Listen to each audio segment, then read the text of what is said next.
Hey y'all, welcome back to my channel, or hello if you're new here. I'm Zariya and I make content that helps you prosper in your mind, body, and soul through growing in Christ and pursuing your destiny. Today, I will finally be sharing my testimony. I've been trying to wrap my head around my own story since like November, and I've been so discouraged about sharing it. But today is the day that I share my struggles and my downfalls, my hurts, my mess, to the glory of God, because God has brought me so far. And I hope my story encourages you to envision a different future for yourself and to pursue it with everything in you. So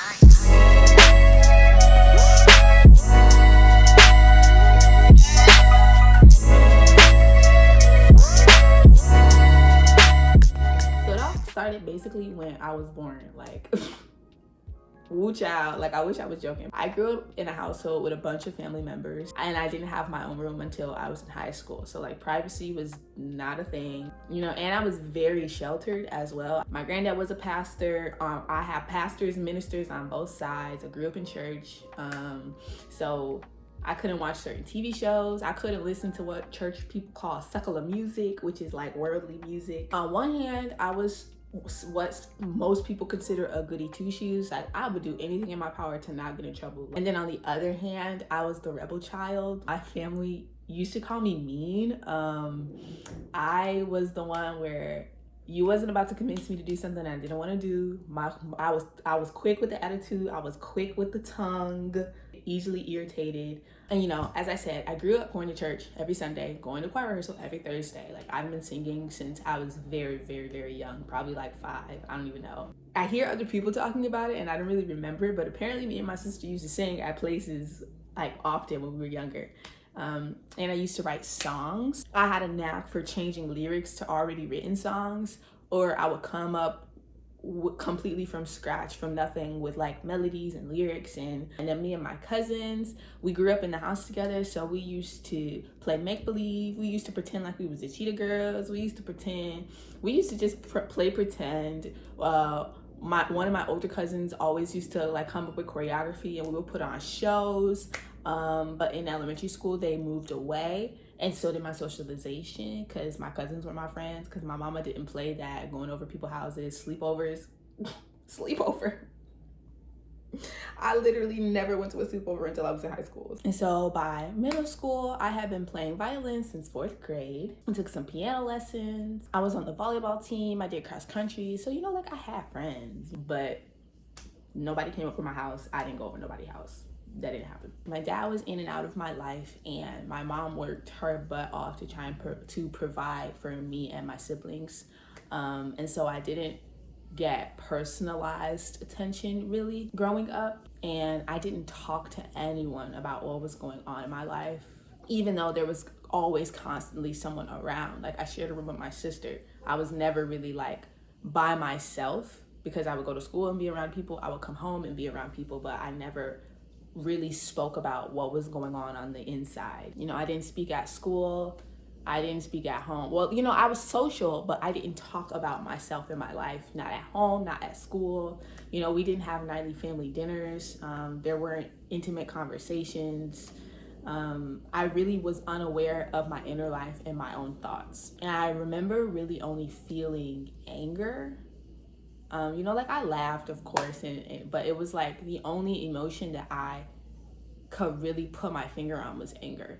I was pretty emotionless. I didn't experience the range of emotions that is normal as a human. Like I said, I was easily irritated. I really wanted to be around people. I spent a lot of time in my room that I shared with my sister, reading books mostly because we didn't have a TV. Or playing my DS or something, whatever we used to do back in the day. So basically, I would go to school, I would come home, stay out of the adults' way, and go to sleep. And that was kind of the routine that I got used to living in. I wore my happy, outgoing-ish mask at school, and then I wore my invisible mask at home. So I never had a space to really be myself growing up. At least I felt like I didn't. And because I felt like no one ever cared about what I had to say, or was interested in what I had to say, or cared about me, I felt invisible. I felt unwanted and so many other uns and just negative things. So I learned that I was the only person that I could rely on. And so I would choose to be lonely. I would choose to not speak. I would choose to stay in my shell over and over and over again because it was easier, because it was familiar. I didn't know anything else. And honestly, I was so numb and empty, and I didn't even realize it because I had lived from this place for so long that it became normal. You know, I always felt deep down that I didn't belong, that no one cared or really loved me, that no one knew the real me, that I wasn't good enough. I really used to think that like it would have just been better if I just never existed. Like so many nights, even up until recently, I would just be like, I would rather not be alive. And those thoughts, those feelings was the driving force of me avoiding closeness at all costs, even though that was the one thing that I was desiring. That was the one need that I needed to be fulfilled. And all those lies always seem to be confirmed in some way. Like in high school, I was on the speech team, and I was in plays, I was in musicals, and so like people had seen me act and people had seen me compete and whatnot. And so people had good things to say about my acting, but I would go to these competitions and lose, or I would go to these competitions and place third and fourth and fifth and sixth, and it was like, y'all must be lying to me, because if I was actually good, then I would have been winning. Like I think I got first like once. In show choir, you know, I would have a solo, and then after we would perform, we would sit in the audience and watch our competitors, and I would hear how everybody else sounded better than me. I would see everybody else getting awards, and you know, I would just always see other people doing what it was that people said that I was good at, but me not receiving the same response as the people that I was seeing. I don't know if that makes any sense. I hope that makes sense. Or with friends. I was a part of a bunch of different groups because of all the things that I was involved in. Like I was in theater, orchestra, dance. I was on the Palms team at one time. You know, I was just doing a lot. And I always just felt like an option. I never felt like, you know, this is my group of friends. I always kind of felt like a third wheel or a fourth wheel. Like I always felt like an additive and not like I belonged. So I lived in a constant cycle of hearing one thing from other people, hearing good things from other people, but experiencing the exact opposite. People would say I love you to me, but I felt invisible. People would tell me that I was good at something, but I would feel invalidated in it. So with me feeling, you know, invisible and worthless, and you know, wearing my mask at school and wearing my mask at home, then senior year, you have to answer the daunting question of what are you doing with your life? And my childhood dream was to be a backup singer and to sing at hotels or live venues like Carrie from Sweet Life of Zach and Cody. But my insecurities about my voice kind of deterred me from really actually pursuing that or thinking that that was a viable career option for me. Not only did I feel like I wasn't good enough, I didn't have any examples of someone actually making the living doing that. And so I was thinking that I would just settle to be a music educator because that's like more practical. But my sister convinced me otherwise, and she was telling me that, you know, you don't want to live with regrets. If this is something that you want to pursue, like just do it. And I was like, bet. And so me knowing absolutely nothing about theater, I applied and auditioned for these 4 theater schools. And the 2 that I really wanted to go to, I didn't get in for musical theater. I got in for straight acting. And so that literally just killed all of my vocalist dreams. I was like, dang, once again, I'm not good enough. I guess I'll just be an actor. So then when I went to college, that was kind of when God started putting me through this process. Like in retrospect, I didn't even know that this is what was happening. But now as I look back, I see where his hand came in and was like, this is not where you about to go. This is not where you about to be. So I went to the college, still feeling invisible, silent, small, not knowing who I was or why I was here, wishing I never existed. And so I'm meeting these new people in this new environment with all of this inner turmoil happening. And I was literally and metaphorically alone because I went to school in a state that I didn't have no family. I didn't go to school with people that I was like friends with. The friends that I had from high school and below went to different schools, and I was going through this inner turmoil by myself because I wasn't talking to nobody about it. And so when I went to college, I started to see how different my upbringing was to the normal person. You know, people around me was talking to their parents often.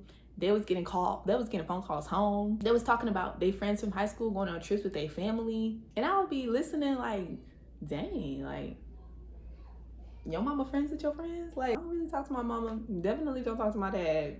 So, and I didn't make phone calls home either because I just wasn't used to like having conversation. And so freshman year, I like to call the phase 1 to real Z because that was when I was in orchestra. I was slowly coming out of my shell. I had auditioned and got into the a cappella group that I really wanted to be in. You know, I was going to class and getting to know my classmates and my acting option. You know, I was learning and becoming more comfortable with being my true self in front of other people. But my first semester, even though I was making social progress, I still felt like other people didn't care about me. I still felt like an option and all the other things that I had mentioned before.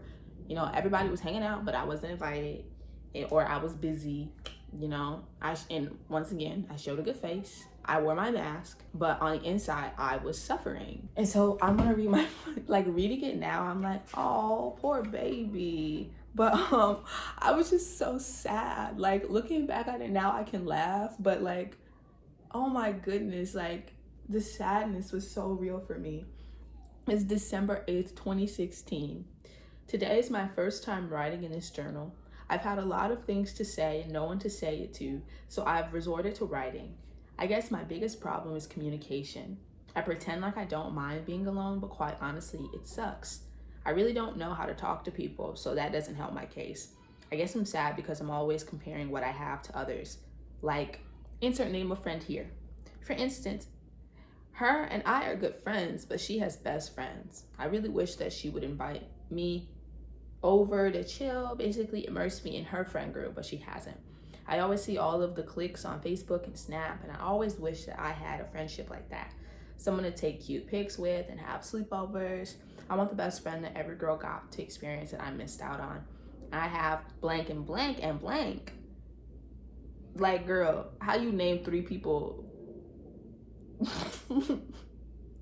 But for some reason, it doesn't feel the same. Girl, because you didn't look at it the same. Like, oh my goodness, like, ooh. Maybe I'm putting too much thought into it. I need to stop comparing myself and start bettering it.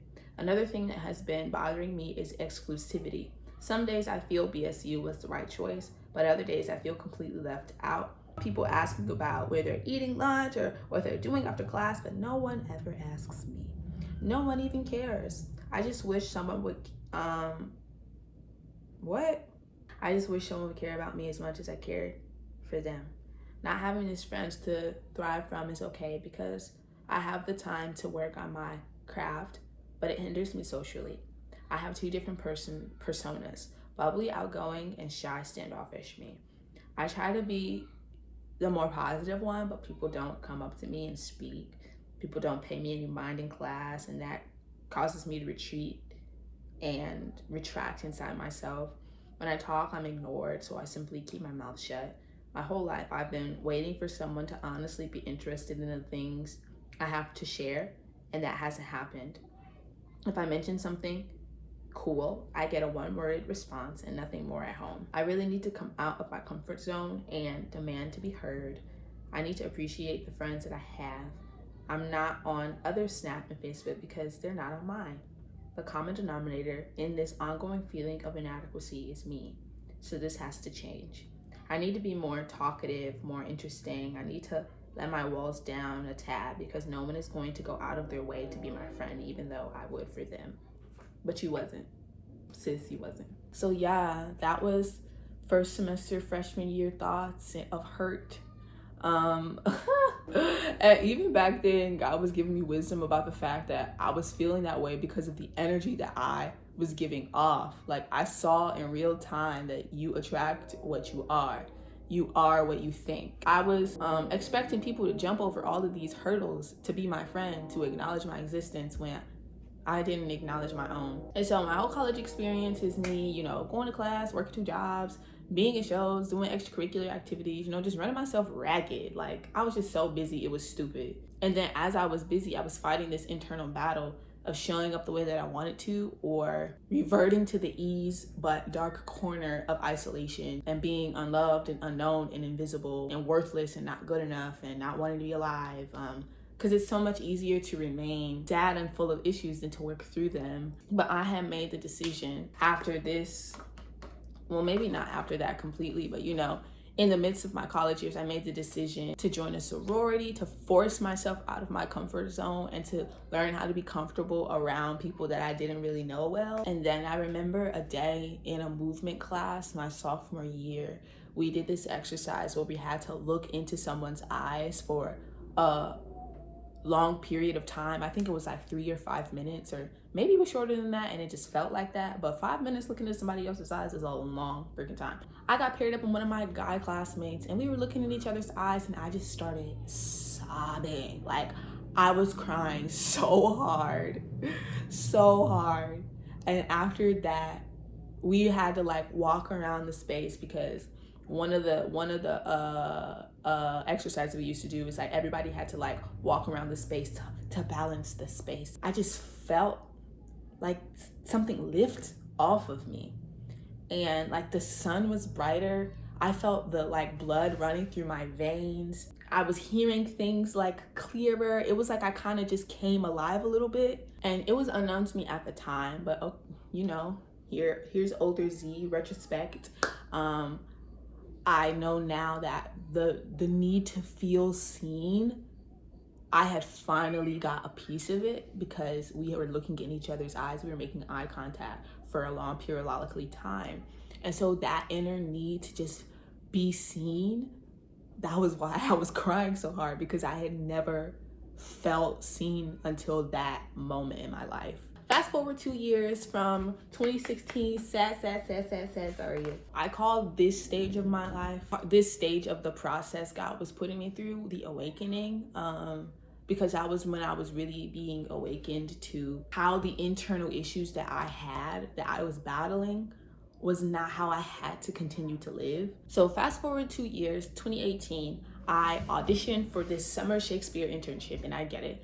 And it's in the middle of nowhere, Indiana. I think I'm there for like 2 months, and I'm doing what I love every day. You know, I'm acting, I'm going to rehearsal. Me and the cast are kicking it afterwards. Me and my two people who went to my school with me were there. We were working out. Like, I was kicking it, having a grand old time, And that was the first time where I really felt like I belonged. I was in my element. I was on stage. I was eating good. I was working out. Like, that was the best I have felt at that point in my entire life, truly. Due to the fact that that was when I was really starting to seek God on my own. Because before that summer that I went, the summer before that year, so I guess 2017, I was at my mom's house, and one night, and now in retrospect, I'm gonna be saying retrospect a lot, because in that moment, before I was in tune with my feelings, I would experience stuff that I wasn't used to and didn't even realize that it was an emotion. But I experienced anxiety a lot when I was younger. Like, I used to get a tightness in my chest. And I remember one time it got so bad that I actually went to the hospital because I didn't know what was wrong, but I didn't know that that was a physical symptom of anxiety. And neither did my mom. One night, it was really difficult for me to go to sleep. I had all these racing thoughts. Like, I don't remember exactly what it was that was happening, but I just know that that was one of the first nights that I had a terrible night where I was crying. I was just having terrible thoughts. It was bad. And I remember waking up, my mom waking me up because I had a doctor's appointment or a dentist appointment or something. And she scared me out of my sleep because I was having a bad dream. And I just started sobbing. And I said, I don't know God. And I, to this day, am like, that was literally Jesus Christ, like, speaking to me. And I don't remember what the dream was. All I know is that I was so afraid when I woke up, and I literally was crying because I didn't know God for myself. And so ever since that encounter that I had, I was kind of more cognizant of seeking out God for myself. Because after I had that, like, I still didn't have anyone walking with me, kind of leading me through getting to know God and establishing a relationship with God, even though now I was aware that that was something that I wanted, but also needed. Like, I woke up crying. Like, there was something in my soul that was like, you don't know God as well as you need to. And so when I went to the Shakespeare internship, I was living my best actor life. I was going out with friends, working out, eating right. Like, it was just a great time. But I think I was thriving so much because I was seeking God out. I came across this website called Dang, what is it called? Dang it, it's the truth something. It's truth something. And I was learning about God's intention for humanity.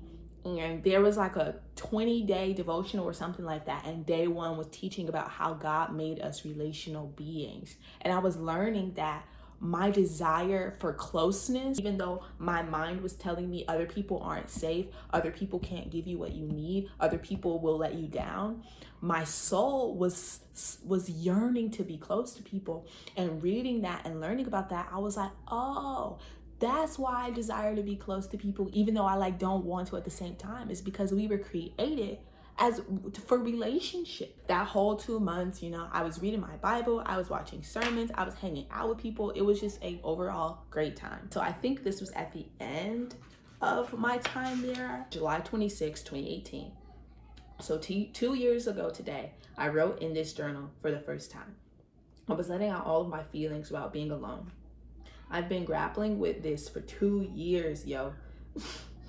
I put 2 years in all caps, but I haven't fixed the problem, but I've kind of gotten to the root of it. Through my pursuit of God, I've realized that I feel so sad when isolated because He made us relational beings. Even God Himself doesn't work alone. The other thing I've realized in this, the other thing I've realized is the reason I don't have a circle of friends like everyone else is because I'm super closed off. I don't want to open up to people because that gives me the opportunity to get hurt. Being alone is easier for sparing my feelings, but not for fulfilling that need to have relationships with other people. I assume people don't care and just don't speak.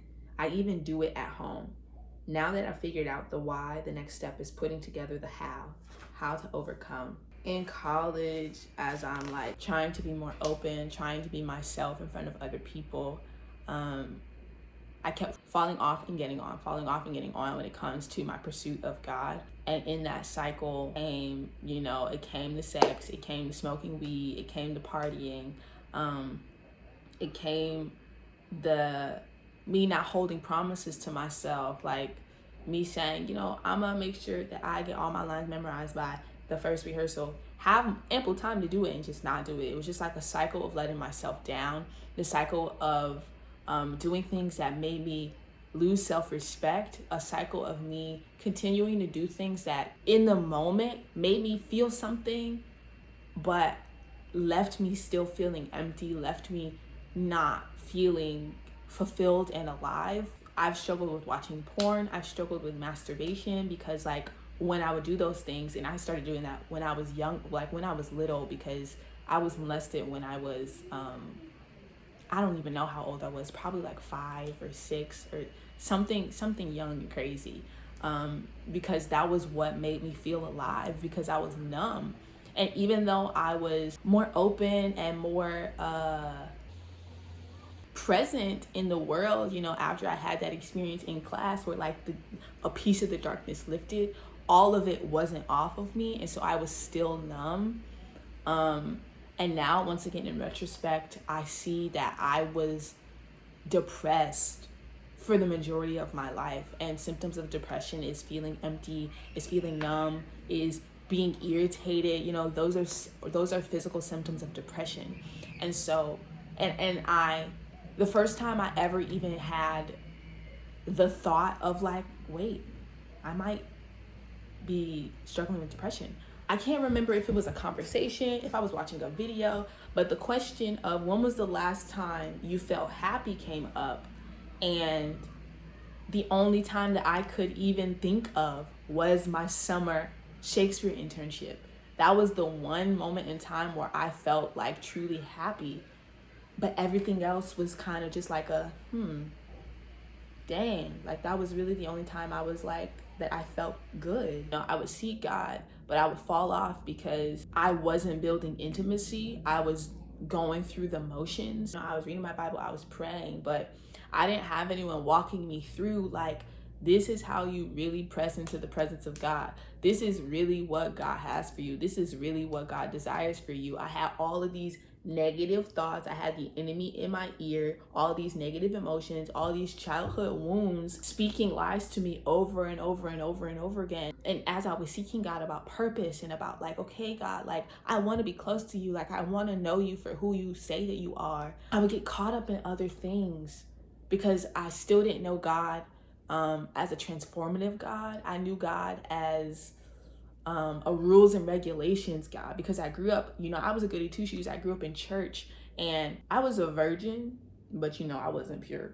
I was a virgin up until after college. I was holding off on that, and I didn't smoke weed until No, I smoked weed freshman year, so I take that back. I was withholding myself from really going all out because of self-righteousness. It allowed me to get on high horse. So college was definitely a back and forth of, I'm with the Lord, I'm for the streets. I'm with the Lord, I'm for the streets. Fighting this internal battle, this invisible battle by myself still. Junior year was when I really started to, when I found my own group of friends, because I moved out of the dorms. You know, I had my own little clique. We was cool. We had fun together. We cried together. We had great conversations. You know, I really finally found my home away from home, chosen family.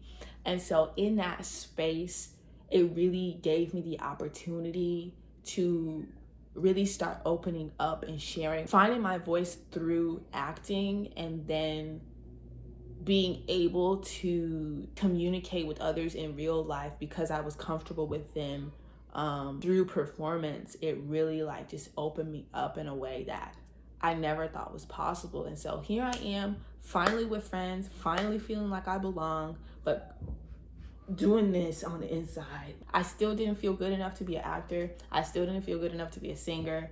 I still felt invisible at times. It's like all these negative things, they ain't leave. They were still there. They were still, baby, they were still there. I still went to sleep crying. I still went to sleep feeling alone because I didn't share everything. You know, I was sharing more, but I still didn't.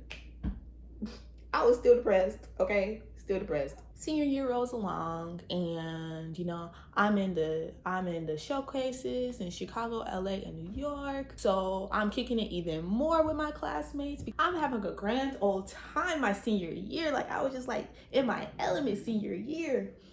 And then pandemic. So this is already long, so I'm gonna make a part 2 to this. I'm gonna give you the rundown of me being led to friends, being led to online church, being led to seeking purpose, and then the demise. So stay tuned next week for part 2.